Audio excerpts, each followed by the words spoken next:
Yeah, welcome to the dojo, baby, man. Listen, this is all gonna be about separating yourself from other guys, making sure that in that woman's eyes, she already knows you're her favorite guy. See, with a lot of women today is you don't even have to hope that you're the only guy. Just hope that you're their favorite, bro. Listen, they be having rosters like NBA teams, bro. Let me tell you that, bro. But here's the one thing that I can assure you is that if you separate yourself from all the other guys that she's talking to, even when you first started talking to her, let's say she's talking to several other guys, texting several other guys, already has a guy who's basically her boyfriend, but she gives you a chance, right? The moment you separate yourself from them, you don't have to worry about your competition. Even if there is competition, even if she tells you and shows you, oh, look, I'm talking to other guys, I'm doing this, I'm doing that. If you know you're different in her eyes and you know you're literally different, then you have nothing to worry about. You have nothing to fear. But let's talk about this though. How do you separate yourself from the other guys in her eyes? How do you become different, right? Well, let's talk about what stops you from being different. The main killer and the number one thing that makes guys automatically fall into the other category of guys is how predictable you are, bro. You see her post her selfie, you say you're pretty. You comment heart eyes.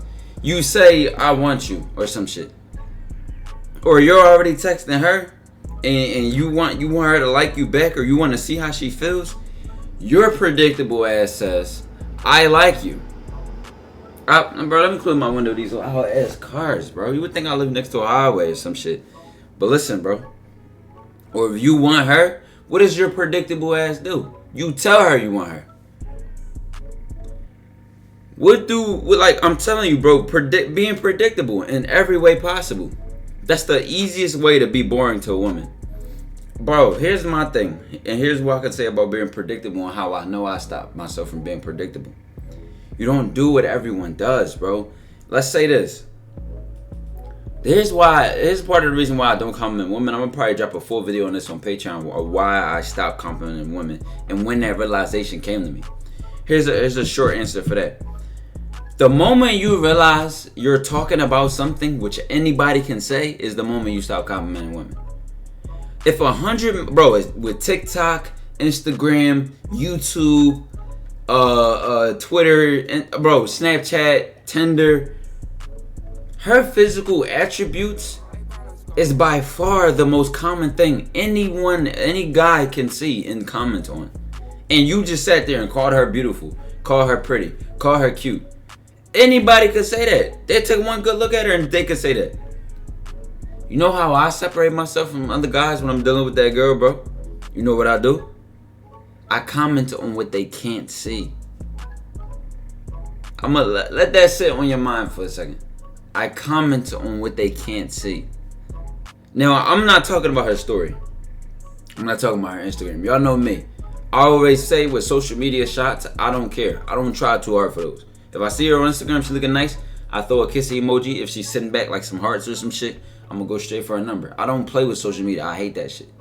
All my girls, 99% of my women, all in person. All bagged them from what y'all call a cold approach or being at school or some shit like that. Hold on, let me turn this alert box thing off. But like I was saying, bro, social media, don't try too hard. Here's why I'm gonna tell you this. Because she does not know anything about you based on your social media. She has to take one good look at you and make a quick decision. She don't know nothing about you. She is no resume on your social media. So if she curves you from social media, she didn't really curve you because she don't know you, bro. It's been plenty of girls where they wouldn't give me the time of day on social media, but I meet them in person and they just obsessed with me. So at that point, I started to realize, bro, I stopped caring about social media. But some of y'all have to. Some of y'all in the city where you're not around a bunch of women, blah, blah, blah. I'm not here to discriminate how you get your girls, bro. Do what you got to do. Just look at the results. Is it working? That's all I got to say. Now, after it being predictable, bro, the second thing I could say that makes you so normal to other women and just automatically puts you in the category of other guys is how willing you are to sacrifice your time. This right here is a key thing. Think about it though. Every time she talks to a guy, every time she does this or she does that, he automatically trying to link with her. He's automatically trying to text her 100 million times a day. He's automatically trying to call her every day, all night, all day. Like, damn. Like, how are you this available, bro? How do you have this much time for someone you didn't even know for a year, or 6 months, 3 months? It took you no amount of time to build up this sacrifice for her. You already given her everything, bro. As a human being, it ain't even about just being a man. Especially as a man, your time and your intention is more valuable than anything. Especially your sexual and non-sexual attention. You could be taking it. Everybody has 24 hours in a day, bro. And you saying and spending that time limping for her is telling her that she's the most important thing to you. There's nothing you would rather be doing than talking to her or giving her your time and attention. Dries up the cooter cat like a motherfucking raisin. Let me tell you that, bro. But let's get past that. That's number 2, I would say. Number 3, I would say, is something I noticed when I was looking at a guy's DM earlier. Right? He showed me some messages of him with a girl. He was talking to a girl. And I sat there and I read the conversation and I went, bro, what are you talking about? Like, where did you see this conversation going?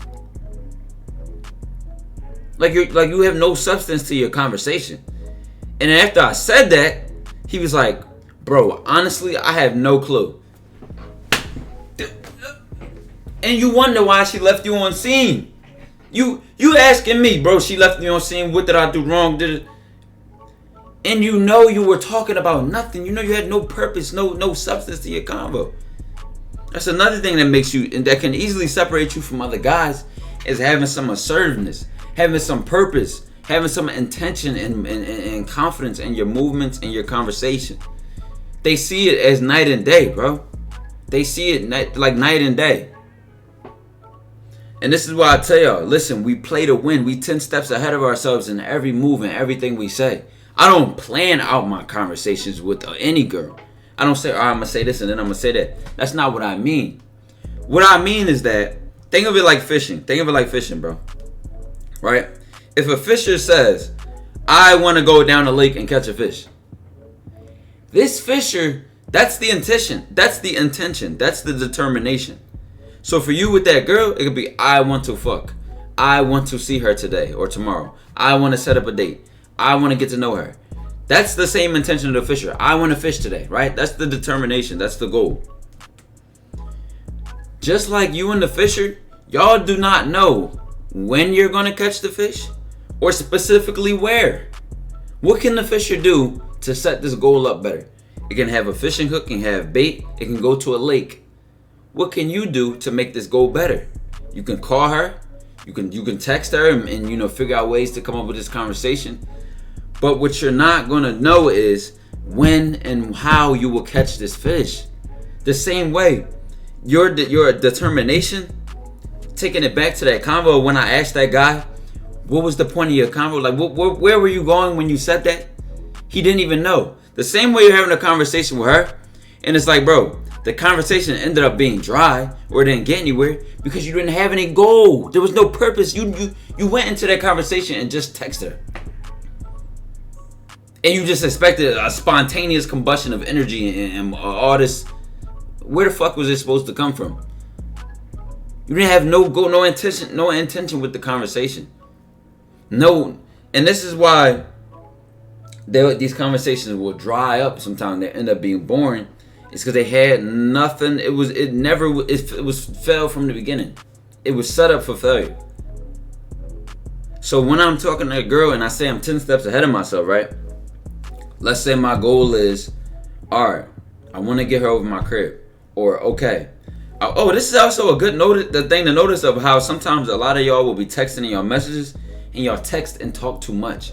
It's because you went in there and you didn't have no goal. So you just kept talking and talking and talking and talking and talking and talking. You don't know how to end the conversation. Go look at my Yubo videos of me talking to the girls. Every time we end the conversation, it's on my power and my control. I end it with the girl smiling. I end it with the conversation on a good energy. I leave her wanting more. How do I do that? Because I know when I went into that conversation, I wanted her to enjoy it. So when I see she's enjoying it, boom, I cut it. I was 10 steps ahead of myself. I wanted her to enjoy it. I don't know how or what the conversation is going to end up like. I just know that's my goal with it. And another little tip I can give y'all, bro, is when you're talking to a girl, do not go wide, go deep. No pun intended. Here's what I mean by this. Instead of talking about 100 trillion random facts and playing 21 questions with the girl, go deep. Separate yourself from other guys. Don't say, when's your birthday? What's your favorite color? What's your favorite food? What's this? What's that? Who's this? What's the? You going all over the place. This like, damn, you not even gonna remember half of the shit, bro. On some real shit, you're not even gonna remember half of this stuff. But when you go deep, that's how you establish that connection with the girl. That's how she'll remember you. Because she'll be like, wow, I haven't talked like that with someone in forever. I haven't gone that deep with someone in forever. Let's say you take movies. I could literally take movies and go deep about it. Let's say, all right, boom. I say, what's your favorite movie? She says, well, I don't really have one. And then I start talking about myself. I say, well, my favorite movie is this. I love going to the movies. I go to the movies all the time. You're my movie buddy. Listen, every time I go, we going together. Some shit like that. And she's like, all right, okay, bet. And then I start talking back to her, and I'm like, all right. Let's say she did tell me her favorite movie. Why is that your favorite movie? What do you like about this particular genre that makes it your favorite? Okay, what are some examples of that? Okay, I never seen it. We should watch it together. Okay, but you understand how this provides more substance, and the whole time you're talking about one particular thing. Movies. You go, what's your favorite movie? She goes, Jason Bourne. You go, okay. You don't say, like, damn, you like Jason? What the fuck are you, a serial killer or something? Like, you have to be able to play with the conversation, bro. You have to be able to have fun with it, bro. Don't just be so predictable. Like I said, back to the beginning, don't be predictable. You will kill the energy of the conversation. She saw this coming from a mile away. Anybody could have did this. So listen, man. 18K subs in the building. Listen, 20K pack coming before Monday. I'm calling it. Today's Friday, July 2nd. I will be doing my mod applications today. I'm gonna look at how many we have. And then I'm gonna determine whether I want to go over them today. Cause I didn't really advertise it that much. But I am doing mod applications for Discord and Twitch. You could apply to be both, or you could apply to be a Discord mod or a Twitch mod. But the link is in the description. I have a link tree in it, I believe. It's in my Instagram and all that. So I'm basically recruiting for this stuff because the more this grows, the more the staff has to match how big the community is. It needs management. So listen, I appreciate all the people that apply. I appreciate all the new subscribers, man. Welcome to the dojo, baby. Have no fear, TyKwonDoe is here. We going to the moon. We're going to Saturn, and then we leaving the solar system.